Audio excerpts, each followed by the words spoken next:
Captain Arthur Pendleton had 30 years of pristine flight logs, but it took exactly 4 minutes for a teenager in a faded hoodie to destroy his entire career.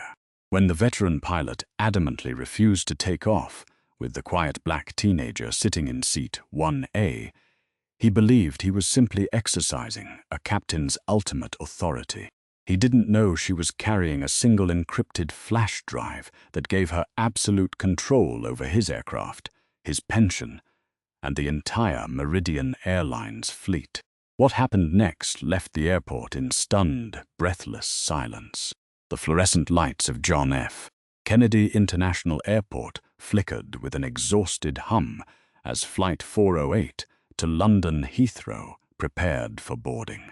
Outside, the rain lashed against the terminal windows in heavy, rhythmic sheets, but inside the first-class cabin of the Meridian Airlines Boeing 777, the atmosphere was a cocoon of climate-controlled luxury. Soft jazz played through the overhead speakers. The scent of warm lavender towels and expensive espresso lingered in the aisles. Flight attendant Sarah Jenkins, a 24-year veteran of the skies, was busy adjusting the welcome kits when the first passenger stepped through the forward cabin door. Her name was Maya Harrison. She was 19 years old, dressed in a faded, oversized Yale hoodie, worn denim jeans, and pristine white sneakers. A thick pair of noise-canceling headphones rested around her neck, and a battered leather messenger bag was slung over her shoulder. She did not look like the typical occupant of Seat 1A, a ticket that routinely cost upwards of $8,000. Sarah, trained to look past appearances, offered a warm, professional smile. "Welcome aboard, miss. May I see your boarding pass?" Maya held out her phone. The screen displayed a digital boarding pass with the coveted 1A designation in bold, accompanied by an elite priority boarding watermark. "Perfect. Right this way, Miss Harrison." "Let me take your coat," Sarah offered, gesturing to the spacious pod at the front of the aircraft. "I'll keep the hoodie, thank you," Maya replied. Her voice was quiet, steady, and carried an unplaceable authority. She slipped into the wide leather seat, immediately unzipping her messenger bag to pull out a thick, unmarked manila folder and a matte black laptop. A few minutes later, Captain Arthur Pendleton emerged from the cockpit for his customary pre-flight cabin check. Arthur was a man who belonged to a bygone era of aviation. He wore his uniform like armor, his posture rigid, his silver hair perfectly slicked back. He had flown for Meridian Airlines for 3 decades, and in his mind, his airplane was his personal kingdom. As Arthur strode down the aisle, nodding to the wealthy businessmen and socialites filtering into the first-class cabin, his eyes landed on Seat 1A. He stopped dead in his tracks, his brow furrowed. He looked at Maya, who was entirely engrossed in the documents spread across her tray table. To Arthur, she represented an anomaly in his perfectly ordered world. In his outdated, prejudiced worldview, a black teenager in a hoodie did not belong in the most expensive seat on his aircraft. He immediately assumed there had been a ticketing error, or worse, a security breach. Arthur snapped his fingers, catching Sarah's attention. He gestured sharply toward the galley. "Sarah, who is in 1A?" he demanded, his voice a low, irritated rumble. "Miss Harrison, Captain," Sarah replied, keeping her tone neutral. She was the first to board. "Did you verify her ticket? Actually verify it? We've had a rash of economy passengers trying to sneak into the premium pods during boarding," Arthur said, crossing his arms. "I scanned her digital pass myself, Captain. It's legitimate." "Seat 1A," Sarah assured him, feeling a familiar, uncomfortable knot tightening in her stomach. She had flown with Arthur many times and knew his tendency to micromanage, and his unfortunate habit of making snap judgments based on his own narrow biases.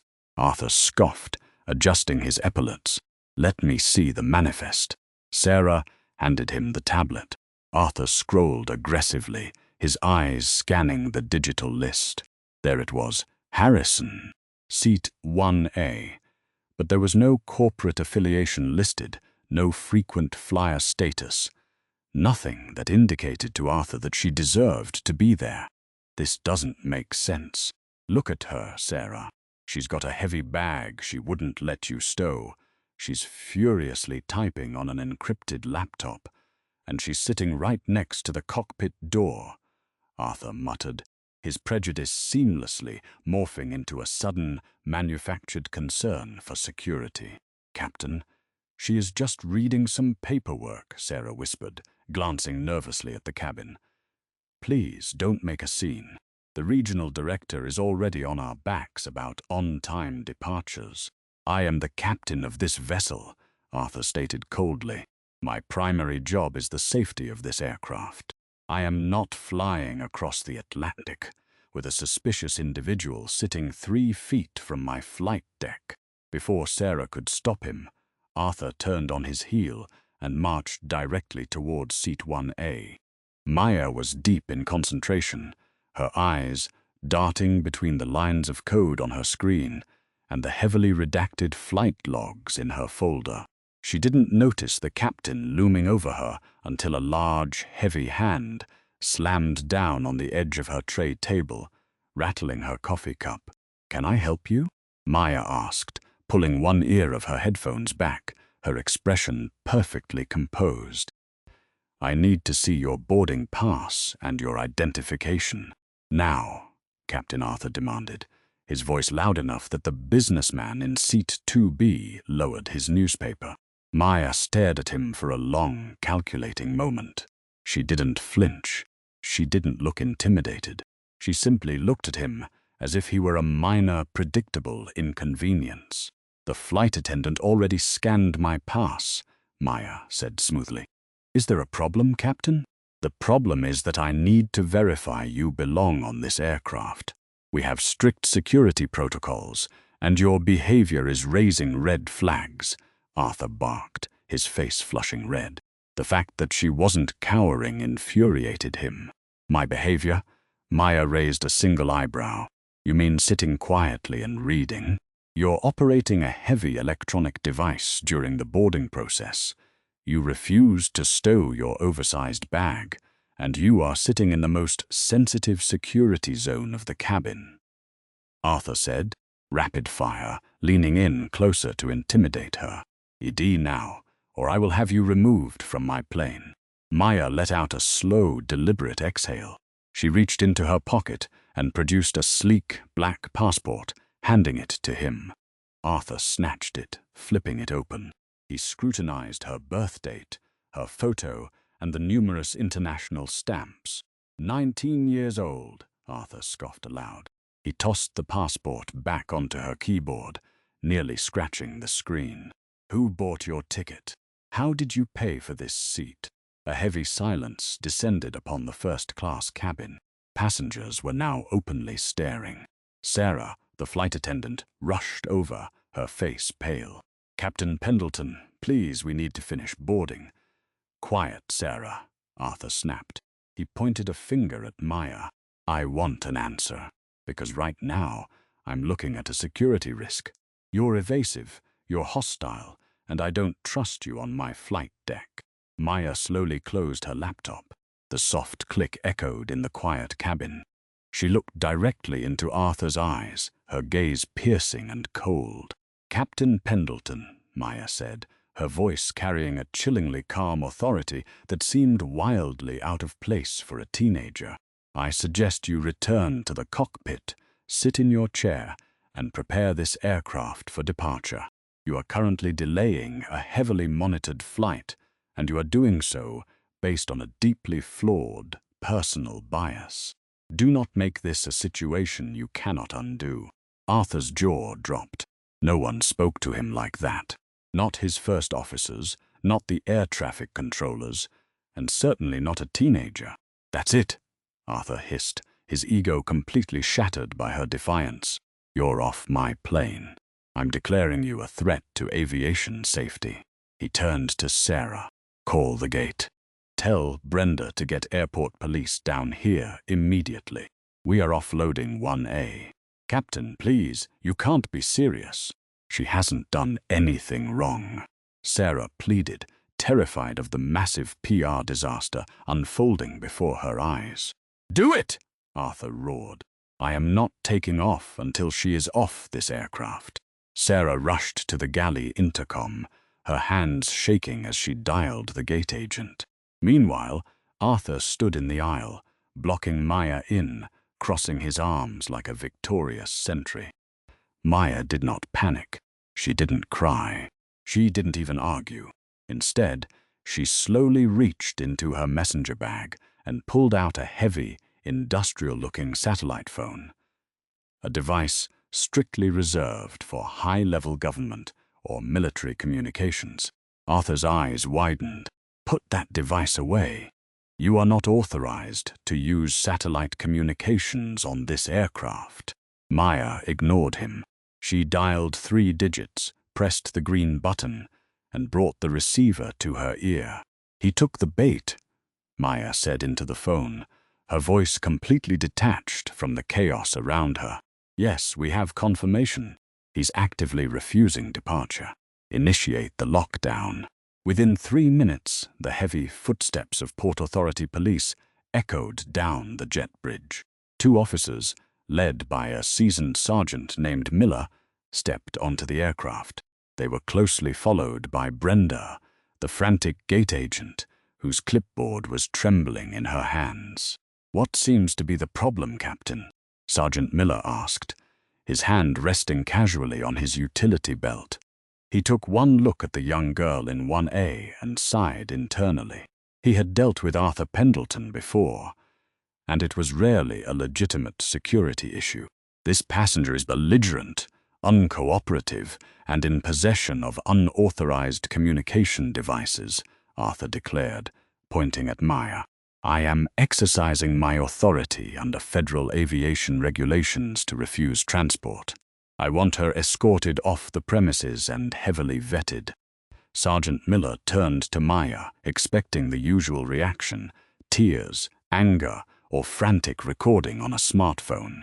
Instead, Maya calmly placed her satellite phone on the tray table. Miss, I need you to gather your things and come with us to the terminal, Miller said gently, not wanting to escalate things further. We can sort this out at the gate. Maya looked at the officer. Sergeant Miller, badge number 4409. I appreciate you doing your job, sir, but I will not be leaving this seat, and neither will this aircraft. Arthur let out a harsh, barking laugh. You hear that? She's delusional. Remove her by force if you have to. I wouldn't advise that, Maya said. She picked up the thick manila folder she had been reading and stood up. Though she was a foot shorter than the captain, her presence suddenly commanded the entire cabin. She unzipped the inner pocket of her hoodie and pulled out a heavy silver badge attached to a lanyard, tossing it over her neck. The badge caught the overhead light. It bore the crest of the Federal Aviation Administration, specifically the Elite Cybersecurity and Systems Oversight Division. Arthur's smug smile faltered. My name is Maya Harrison, she said, her voice ringing out crisp and clear. I am the lead external systems auditor for the FAA's Joint Task Force on Aviation Cybersecurity. She opened the manila folder and shoved a document into Arthur's chest. He reflexively grabbed it. For the last 72 hours, my team has been tracking a catastrophic 0-day exploit in Meridian Airline's central dispatch software. Maya continued, stepping into the aisle, forcing Arthur to take a step back. The software glitch affects the fuel calculation algorithms specifically on your Boeing 777 fleet. Meridian Corporate knew about it. They tried to patch it quietly while keeping the planes in the air to save millions in grounded flight costs. Arthur stared at the paper in his hands. It was a federal injunction, stamped with the highest clearance levels of the Department of Transportation. I was sent here undercover to plug into the plane's local intranet and verify if this specific aircraft was still running the compromised software, Maya said, pointing to her encrypted laptop. I needed to see if the pilot would receive the corrupted fuel data without noticing. I needed 5 minutes of pre-flight prep to finish my diagnostic. Maya took a step closer to the towering captain. Instead, you decided to target me based on the color of my skin and my age. You interrupted a federal audit because your ego couldn't handle who was sitting in your first-class cabin. This is impossible, Arthur stammered, all the color draining from his face. You're a child. I have a Ph.D. in computer science from MIT, Captain, and I have federal authority over this airspace, Maya replied coldly. But you were right about one thing. This plane is not flying to London today. Maya reached down and tapped a single key on her laptop. Instantly, the ambient hum of the Boeing 777 changed pitch. The overhead cabin lights flickered and switched to emergency power. The cockpit door, which had been propped open, beeped loudly as the primary avionics screens inside went completely dark. Arthur spun around, staring into his dead cockpit. What did you do? I just grounded this aircraft, Maya said. In fact, because Meridian Corporate failed this spot check, and because its senior staff, meaning you, proved utterly incapable of maintaining situational awareness, I just exercised my emergency proxy. She picked up her satellite phone. The screen glowed green. By the authority of the Federal Aviation Administration, I have just remotely revoked the airworthiness certificates of every single Boeing 777 in the Meridian fleet. Maya looked directly into Arthur's terrified eyes. You aren't just grounded, Captain Pendleton. I just grounded your entire airline. For 10 agonizing seconds, the only sound inside the first-class cabin of Flight 408 was the relentless drumming of the heavy New York rain against the reinforced fuselage. The warm, inviting glow of the cabin lighting had been abruptly severed, replaced by the stark, sterile illumination of the emergency backup system. The soft jazz that had been piping through the overhead speakers was gone, leaving behind a suffocating, heavy silence. Captain Arthur Pendleton stood entirely frozen, his polished, black shoes rooted to the carpeted floor of the aisle. The federal injunction Maya had shoved into his chest fluttered from his trembling fingers, drifting lazily downward before landing on the floor near her pristine white sneakers. The passengers in the premium pods, high-powered executives, and wealthy travelers who were accustomed to the world bending to their whims, were utterly speechless. In seat 2B, a hedge fund manager named Jonathan Hayes, who had earlier rolled his eyes at Maya's attire, was now staring at her with wide, unblinking eyes, his Wall Street Journal completely forgotten in his lap.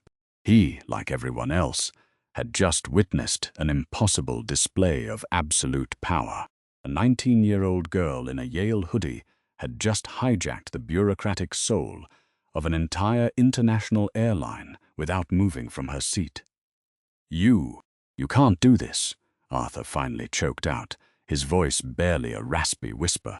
The commanding boom of the captain's authority had entirely evaporated, replaced by the desperate, pleading tone of a man watching his 30-year legacy disintegrate in real time. This is a billion-dollar commercial aircraft. You do not have the authorization to shut down my flight deck. I am the Federal Aviation Administration right now, Captain, Maya replied, her voice remaining eerily level, devoid of any malice or triumphant gloating. That made it infinitely more terrifying. She wasn't angry.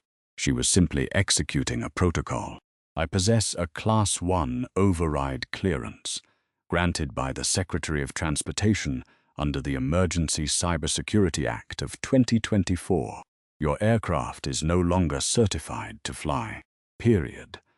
Arthur, driven by blind panic and a refusal to accept reality, shoved past Sergeant Miller and sprinted toward the cockpit.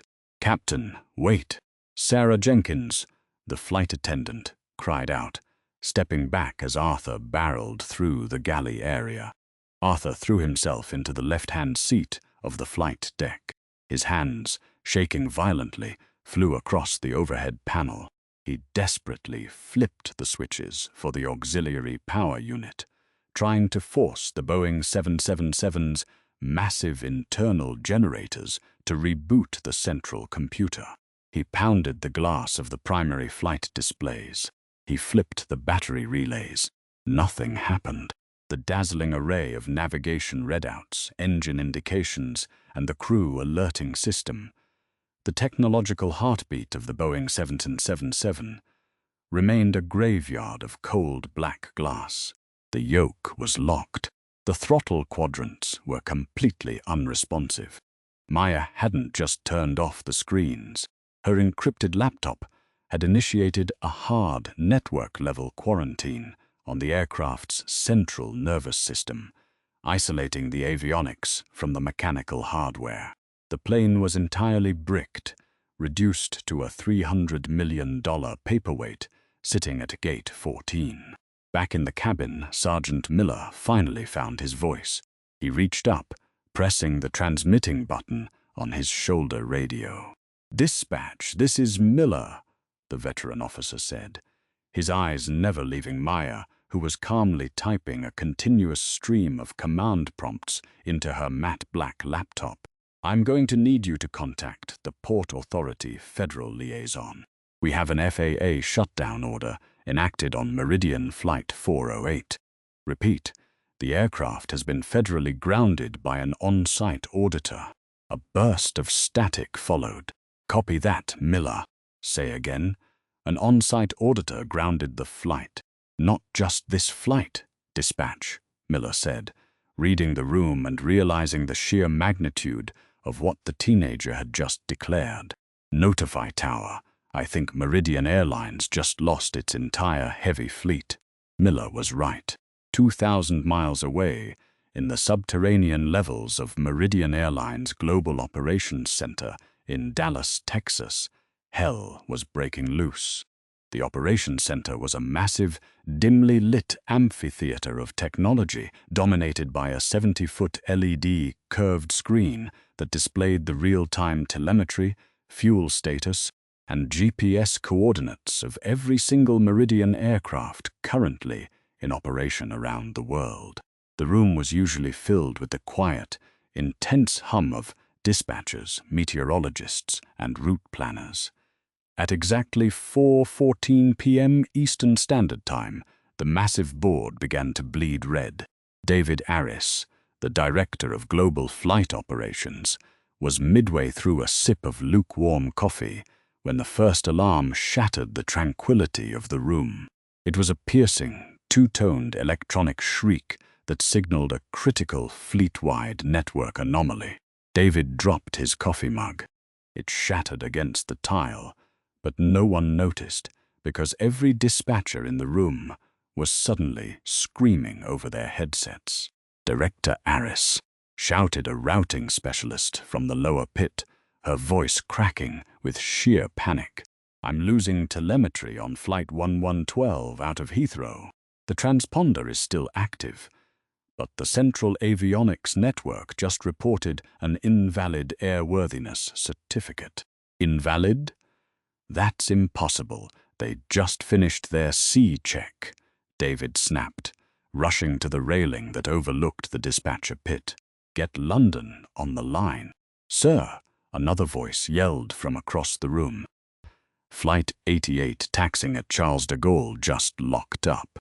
The pilot says his digital flight management computer just wiped itself and locked him out." David stared at the massive LED screen in mounting horror. Across the digital map of the world, specifically over the Atlantic Ocean, across Europe, and parked at domestic hubs, small green airplane icons representing Meridian's flagship Boeing 777 fleet were rapidly turning a glaring, flashing crimson. "Talk to me," What is happening? David roared, his heart hammering against his ribs.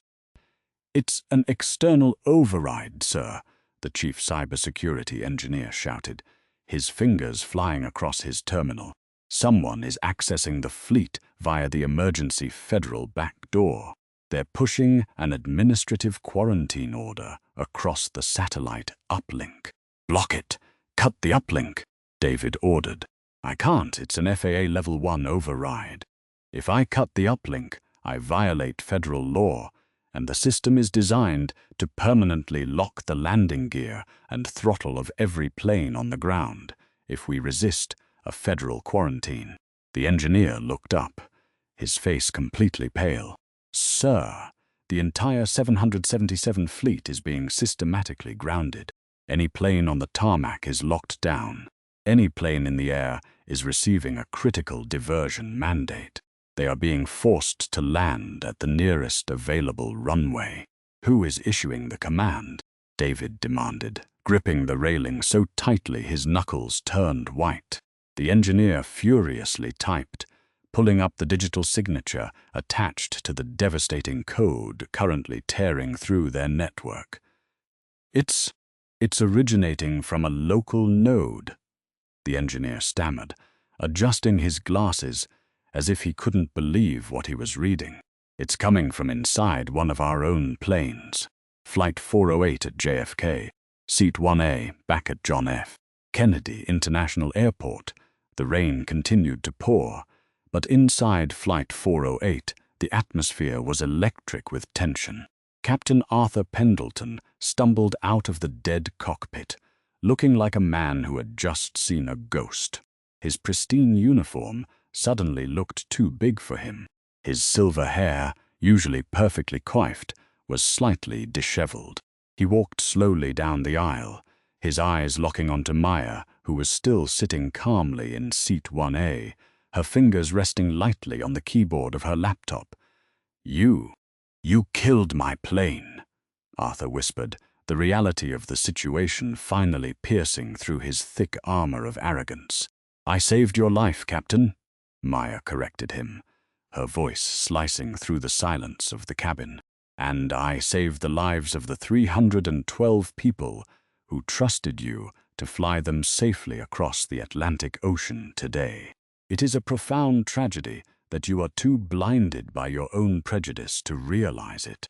The shockwave radiating from Maya's laptop at JFK Airport hit the highest echelons of Meridian Airlines within exactly 6 minutes. Richard Caldwell, the chief executive officer of Meridian Airlines, was sitting in a leather-backed chair in a glass-walled boardroom in downtown Dallas, currently negotiating a multi-million-dollar catering contract. He was a ruthless, profit-driven executive, known for cutting corners, slashing budgets, and pushing his fleet to the absolute maximum limits of operational legality.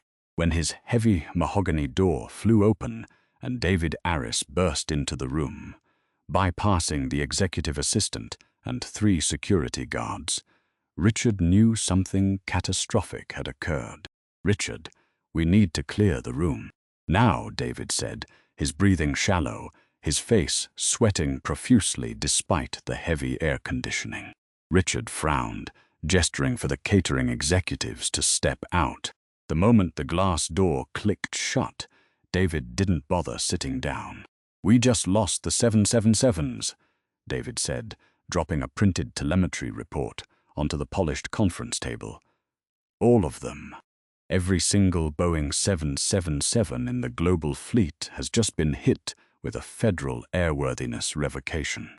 We have 42 planes locked down on tarmacs from Tokyo to London, and 12 currently in the air that have been forced into emergency diversions by automated FAA override." Richard Caldwell stared at his director of operations as if the man had suddenly started speaking a dead language. "What are you talking about? Did we have a crash?" "No," David said grimly. "We had an audit, a silent one, and we failed it." Richard grabbed the paper. "Who ordered this?" "The Secretary of Transportation, the FAA administrator. Get my lawyers on the phone." Get Washington on the phone. I want injunctions filed within the hour. Do you have any idea how much money we are losing every second those planes sit on the ground? It's upwards of $2 million a minute in delay compensation and grounded assets. Washington didn't order it. David swallowed hard. A field agent did. She's sitting in first class on Flight 408 at JFK. The internal system flagged a zero-day exploit in our fuel calculation algorithm 72 hours ago. Richard's blood ran cold. The fuel glitch. He knew about it. The engineering department had warned him 3 days ago that the latest software patch had introduced a rounding error in the long-haul fuel consumption telemetry. We were going to patch that over the weekend. Richard hissed, slamming his fist on the table. It wasn't critical. The FAA disagreed, David said, pointing to the report. This auditor plugged directly into the plane's intranet to see if our pilots would catch the corrupted data during pre-flight. Our captain, he didn't catch it. He didn't even look at the telemetry. Why not? Richard roared. Because he was too busy trying to kick the auditor off the plane because he didn't like the way she looked. David replied, the absurdity of the situation making him want to laugh hysterically. She initiated the fleet-wide kill switch from her seat. She has absolute authority, Richard. If we try to bypass her lockdown, the FAA will permanently revoke our operating certificate. Meridian will cease to exist. Richard grabbed the secure red phone on the conference table. Patch me through to that plane. Directly to the cockpit SATCOM. Aboard Flight 408, the heavy industrial satellite phone resting on Maya's tray table suddenly burst to life with a shrill, demanding electronic ring. Arthur, still standing paralyzed in the aisle, jumped at the sound. Maya looked at the flashing caller ID. Meridian HQ secure line. She didn't pick up the receiver. Instead, she pressed the speakerphone button, allowing the voice of the CEO to echo loudly through the dead, silent first-class cabin. This is Richard Caldwell, CEO of Meridian Airlines. The voice boomed from the small speaker, vibrating with barely contained corporate fury. I am demanding to speak to the federal agent responsible for this unauthorized disruption of my airline. Maya leaned forward, resting her elbows on her knees. This is Maya Harrison, Lead External Systems Auditor, FAA Cybersecurity Task Force. You are on speakerphone, Mr. Caldwell, broadcasting to the entire first-class cabin of Flight 408, including Captain Pendleton. There was a brief, tense hesitation on the other end of the line. Richard Caldwell was a predator, used to intimidating people in private.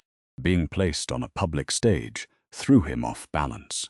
Miss Harrison, Richard began, attempting to modulate his voice to sound reasonable, yet authoritative. I appreciate the FAA's diligence. Truly I do, but this is a massive overreaction. You have grounded an entire global fleet over a minor software glitch. We are rolling out a patch for the fuel telemetry error on Sunday. I need you to lift the lockdown immediately, or Meridian will be forced to hold you personally liable for the catastrophic financial damages we are currently incurring. Maya let out a soft, humorless chuckle. It was a sound that made Captain Arthur Pendleton's stomach churn. A minor software glitch, Mr. Caldwell. Maya repeated, her voice dripping with absolute, freezing contempt. She picked up the thick manila folder and began reading aloud. According to the encrypted logs my team pulled from your servers, the patch you deployed last week introduced a catastrophic memory leak in the Boeing 777's central dispatch computer. She looked up, locking eyes with Captain Arthur, ensuring he heard every single word. The algorithm calculating fuel consumption based on wind resistance and payload weight is currently dropping data packets. Maya explained, her technical precision slicing through the CEO's corporate spin. On a short flight, it wouldn't matter. But on a transatlantic heavy haul like Flight 408 to London, the computer thinks it has 15% more fuel than is actually physically present in the tanks. A collective gasp echoed through the first-class cabin. The businessman in seat 2B dropped his jaw. The flight attendant, Sarah, covered her mouth with her hands, tears welling in her eyes. Arthur felt the blood drain completely from his head. His knees buckled slightly, and he had to grab the edge of seat 1B to steady himself. 15%. On a flight to London, 15% meant running dry halfway across the Atlantic Ocean. "Miss Harrison, our pilots are trained to monitor fuel gauges." Richard tried to interject, panic bleeding into his voice. "Your pilots trust the automated systems, Mr. Caldwell," Maya fired back, her voice rising in volume, commanding the space. "I came on this aircraft to test that exact theory. I uploaded the corrupted payload data to this specific aircraft's flight management system during boarding. I needed to see if Captain Pendleton would catch the discrepancy during his pre-flight checks." Maya slowly turned her gaze fully onto Arthur. The veteran pilot looked like he was shrinking, his arrogant armor completely stripped away, leaving behind a terrified, broken man. "But Captain Pendleton didn't check his fuel logs," Maya continued, her words echoing like hammer strikes in the silent cabin. "Captain Pendleton didn't review his telemetry.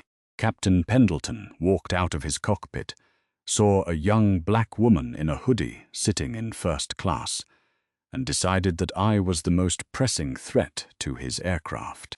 He spent the crucial 10 minutes of his pre-flight protocol attempting to throw a federal auditor off his plane because of his own deep-seated bigotry, while a virtual time bomb ticked away on his flight deck." "Arthur, is this true?" Richard Caldwell's voice roared through the speakerphone, the CEO realizing that the legal liability had just shifted from a corporate software error to gross negligence by the flight crew. "Did you abandon your pre-flight protocol to harass a passenger?"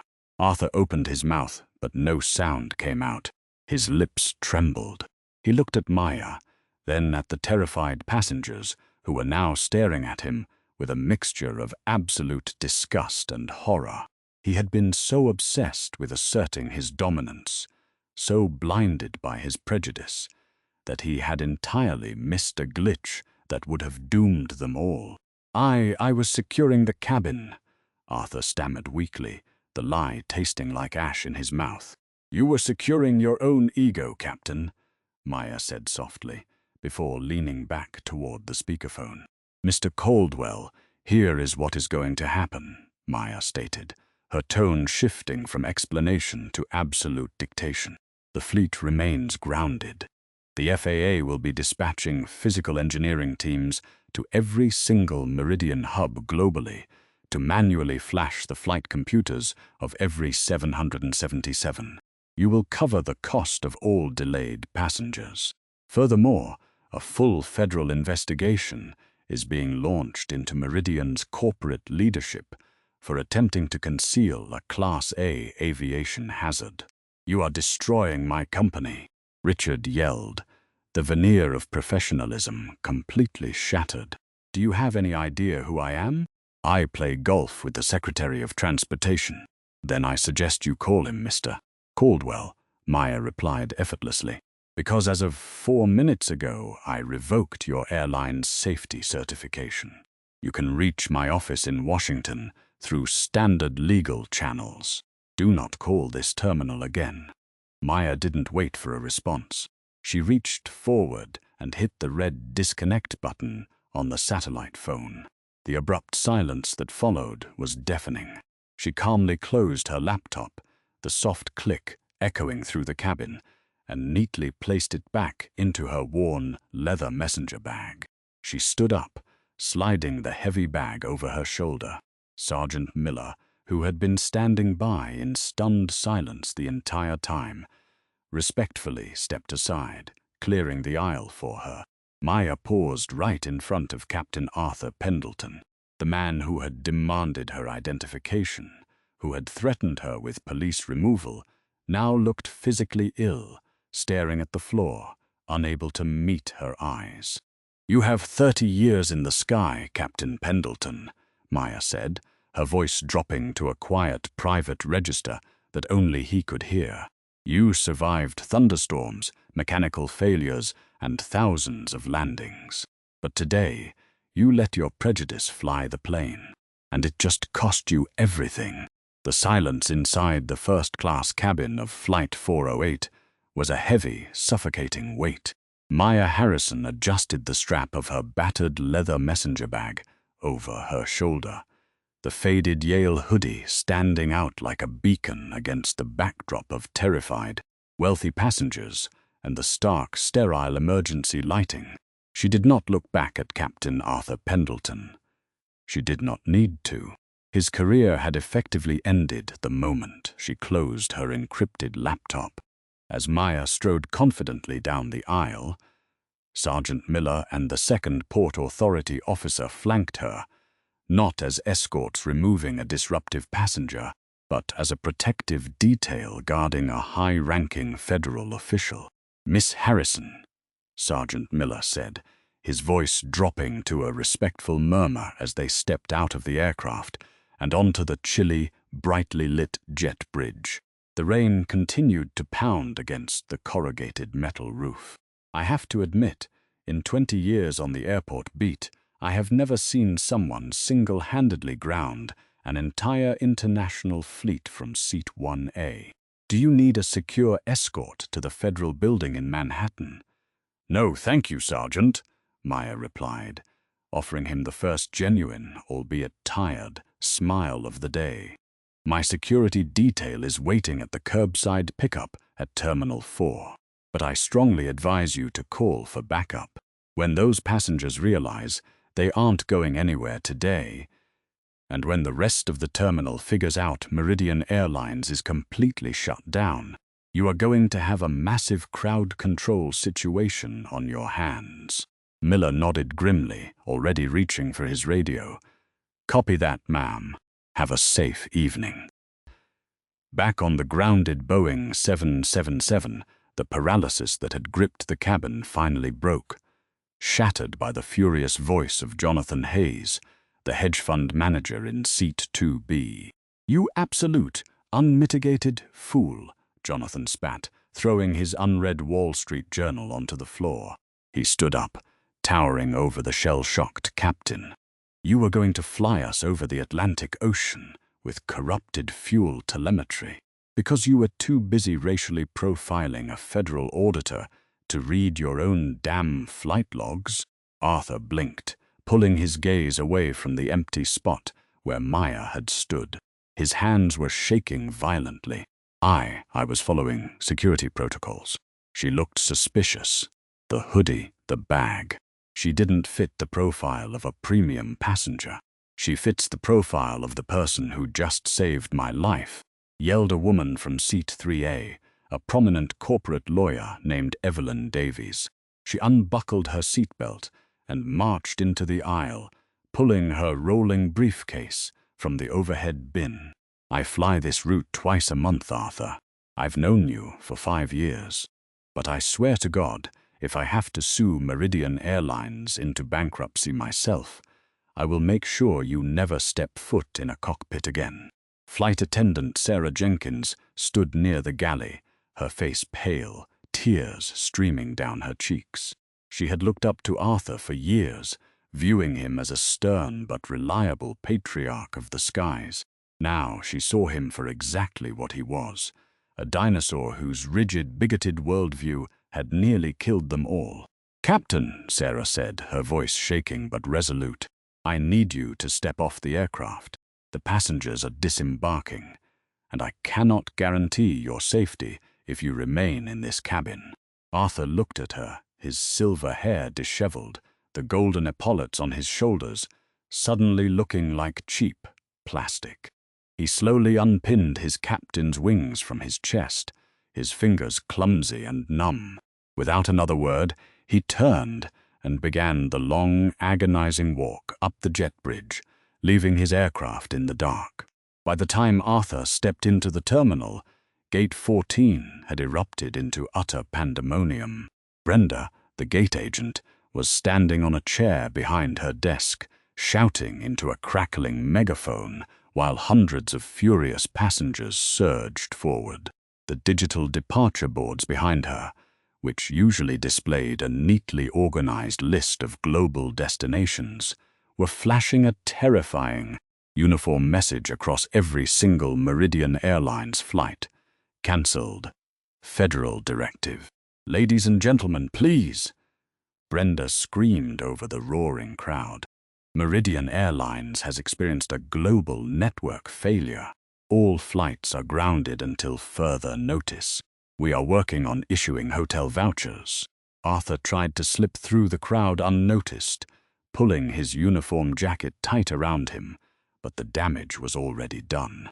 A teenager in the crowd, live-streaming the chaos on social media, spotted the 4 stripes on Arthur's sleeves.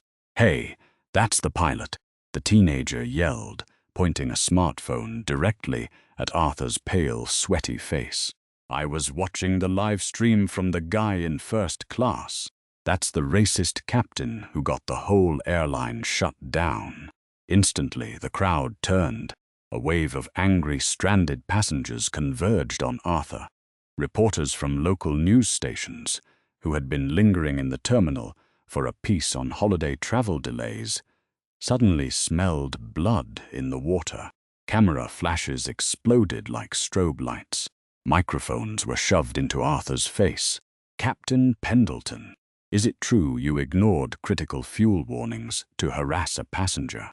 Captain, are you aware Meridian Airlines stock has plummeted 22% in the last 10 minutes? Did you deliberately endanger the lives of 300 people? Arthur threw his hands up to shield his face, pushing his way through the furious mob. He was hyperventilating, the walls of the terminal closing in on him. Port Authority officers had to form a physical wedge to drag him into a secure holding room, slamming the heavy steel door shut against the screaming crowd. Alone in the windowless security room, Arthur collapsed onto a metal folding chair. He pulled out his phone. He had 17 missed calls from his union representative and 3 terrifyingly brief voicemails from Meridian's chief legal counsel. He played the first one. It was Richard Caldwell, the CEO, and his voice was devoid of any corporate polish. It was pure, unfiltered hatred. "Arthur, you are fired. The union is not protecting you. We are not protecting you. The legal team is drafting a statement, placing the entirety of this catastrophic negligence on your shoulders. Do not speak to the press. Do not call my office. You are entirely on your own." Arthur dropped the phone. It clattered against the linoleum floor. He buried his face in his hands, and finally, for the first time in 30 years, he wept. Meanwhile, across the globe, the shockwave of Maya's single keystroke was tearing through the aviation industry. At Heathrow in London, 3 Meridian 777s were surrounded by emergency vehicles on the tarmac, their passengers forced to deplane via mobile stairs in the freezing rain. At Charles de Gaulle in Paris, a Meridian heavy jet had been forced into an emergency diversion, landing at a remote military airstrip because the French Aviation Authority refused to let a federally compromised aircraft enter commercial airspace. Major news networks interrupted their regular programming. On CNN, veteran anchor Thomas Chancellor sat behind his desk, looking gravely into the camera. "If you are just joining us, we are tracking an unprecedented crisis in the aviation sector," Thomas announced, as footage of the chaotic JFK terminal played on a split screen. "The Federal Aviation Administration has executed a rare, fleet-wide emergency grounding of all Meridian Airlines Boeing 777 aircraft. Sources inside the Department of Transportation confirm this was triggered by a covert cybersecurity audit that exposed a catastrophic flaw in the airline's fuel calculation software. But the human element of this story is what is truly shocking the world. The screen cut to the blurry, shaky cell phone footage recorded by Jonathan Hayes in Seat 2B. It showed Maya Harrison, calm and collected in her Yale hoodie, delivering her devastating final monologue to the terrified Captain Pendleton. "You let your prejudice fly the plane, and it just cost you everything." The young woman in that video, Thomas Chancellor continued, awe evident in his voice, has been identified as Dr. Maya Harrison, a 19-year-old MIT graduate and lead systems auditor for the FAA. In a stunning display of federal authority, Dr. Harrison bypassed corporate bureaucracy and manually shut down the airline to prevent what experts are saying could have been a mass casualty event over the Atlantic. The world was watching, and Meridian Airlines was burning to the ground. 6 weeks later, the crisp autumn wind swept through the immaculate streets of Washington, D.C., scattering amber leaves across the marble steps of the Dirksen Senate office building. Inside Hearing Room 106, the atmosphere was suffocatingly tense. The Senate Committee on Commerce, Science and Transportation had convened a special investigative panel to dissect the catastrophic failure of Meridian Airlines. The room was packed with journalists, industry executives, and furious shareholders. The blinding lights of television cameras illuminated the witness table, where 3 men sat, looking like they were awaiting a firing squad. Richard Caldwell, the former CEO of Meridian Airlines, looked 10 years older. His usually perfectly tailored suit hung loosely on his frame. To his right sat David Aris, the director of global flight operations, constantly wiping sweat from his forehead. And to his left, completely isolated and staring blankly at the mahogany table, sat Arthur Pendleton. Senator Robert Hastings, a no-nonsense former prosecutor from Ohio, leaned over his microphone. He held up a thick binder filled with encrypted logs, emails, and maintenance reports. "Mr. Caldwell," Senator Hastings began, his voice echoing like thunder through the silent room. "Let me ensure I understand the timeline correctly. On October 12th, your engineering team notified you of a severe memory leak in the fleet's dispatch software, a leak that falsely inflated fuel telemetry by 15%. Is that correct?" Richard cleared his throat, adjusting his microphone with a trembling hand. "Senator, the engineering report categorized the bug as a moderate, non-critical anomaly.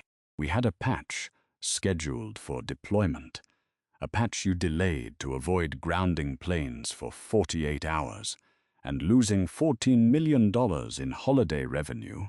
Senator Hastings interrupted sharply, slamming the binder down. "You gambled the lives of thousands of passengers over a holiday weekend to protect your quarterly earnings report. We believed our flight crews would catch any discrepancies during standard pre-flight fuel calculations," Richard argued desperately, throwing Arthur a venomous glare. "Captain Pendleton's gross negligence in failing to review his telemetry is what triggered the FAA lockdown." Arthur flinched as if he had been struck. He leaned toward his own microphone. "Senator," Arthur said, his voice a raspy shadow of its former booming self, "I admit my failures. I was distracted. But corporate leadership knew the software was fundamentally compromised, and they put me in that cockpit anyway." "Distracted, Mr. Pendleton?" Senator Hastings raised a skeptical eyebrow. He pressed a button on his console, and the massive screens behind the committee lit up, displaying the face of Maya Harrison. "You were not distracted. You were actively weaponizing your authority to harass a young black woman because you didn't think she belonged in your first-class cabin. You abandoned your mandatory safety checks to play security guard based on your own pathetic prejudices. You are a disgrace to the uniform you wore." A low murmur of agreement rippled through the gallery. Arthur hung his head, the crushing weight of public humiliation, finally burying whatever pride he had left. Senator Hastings turned his attention away from the disgraced men and looked toward the back of the room. Sitting quietly in the second row, dressed in a sharp navy blue blazer over a crisp white blouse, but still wearing her pristine white sneakers, was Dr. Maya Harrison, Dr. Harrison, Senator Hastings said, his tone softening considerably, replacing the aggressive prosecutor edge with genuine respect. "The committee does not require your testimony today, as your written report was flawlessly comprehensive. However, I want to state for the public record that this committee and the flying public owe you an unpayable debt of gratitude. Your absolute refusal to be intimidated, your technical brilliance, and your unwavering commitment to safety averted a disaster that I frankly do not want to imagine." Maya nodded politely, a small reserved smile touching her lips. She didn't seek the spotlight. She didn't care about the cameras. She cared about the code, the systems, and keeping people safe from the hubris of men like Arthur Pendleton and Richard Caldwell. The consequences of that day reshaped the entire landscape of modern commercial aviation. The fallout for Meridian Airlines was swift and merciless. Under immense pressure from the Department of Justice and furious shareholders, Richard Caldwell was forced to resign in disgrace, stripped of his golden parachute. He was subsequently indicted by a federal grand jury on charges of criminal negligence and conspiracy to defraud the FAA. Meridian Airlines was hit with a staggering $2 billion fine, forcing the company into Chapter 11 bankruptcy restructuring. Captain Arthur Pendleton's fate was equally severe. The pilots' union, deeply embarrassed by the viral footage of his conduct, completely abandoned him. The FAA permanently revoked his commercial airline transport pilot license. Stripped of his wings, his pension heavily sanctioned by the ensuing lawsuits, Arthur retreated into total obscurity, forced to live out his days, knowing he would forever be remembered, not as a master of the skies, but as a cautionary tale of arrogance and bigotry. As for Maya Harrison, a week after the Senate hearings concluded, she sat at a desk in the secure, subterranean offices of the FAA Cybersecurity Task Force in Washington, D.C. The office was quiet, the hum of high-powered servers providing a soothing white noise. Her supervisor, a veteran hacker named Gregson, dropped a new unmarked Manila folder onto her desk. "Good work at the hearings, Maya," Gregson said, tapping the folder. "I know you hate the political theater, so I brought you something fun." Maya opened the folder. It was a preliminary telemetry report from a major European cargo carrier. "They're reporting some weird latency issues in their automated cargo balancing algorithms," Gregson explained, crossing his arms. "They swear it's just a hardware glitch, but the data looks heavily manipulated." Maya's eyes scanned the complex strings of code printed on the paper.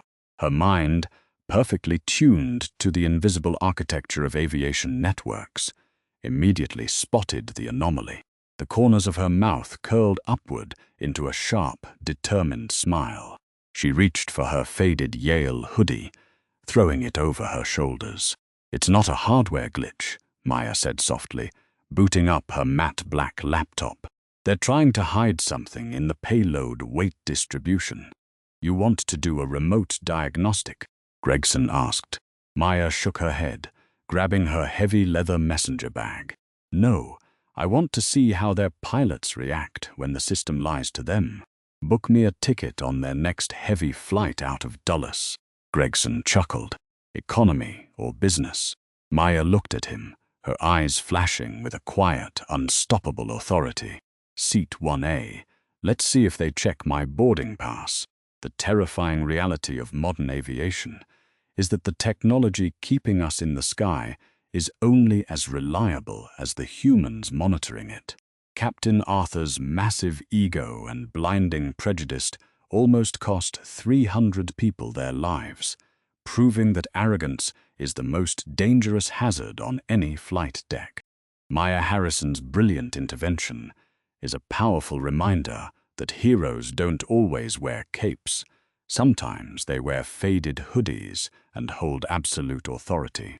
If this intense, pulse-pounding story kept you on the edge of your seat, hit that like button, share this video with your friends, and subscribe for more real-life drama.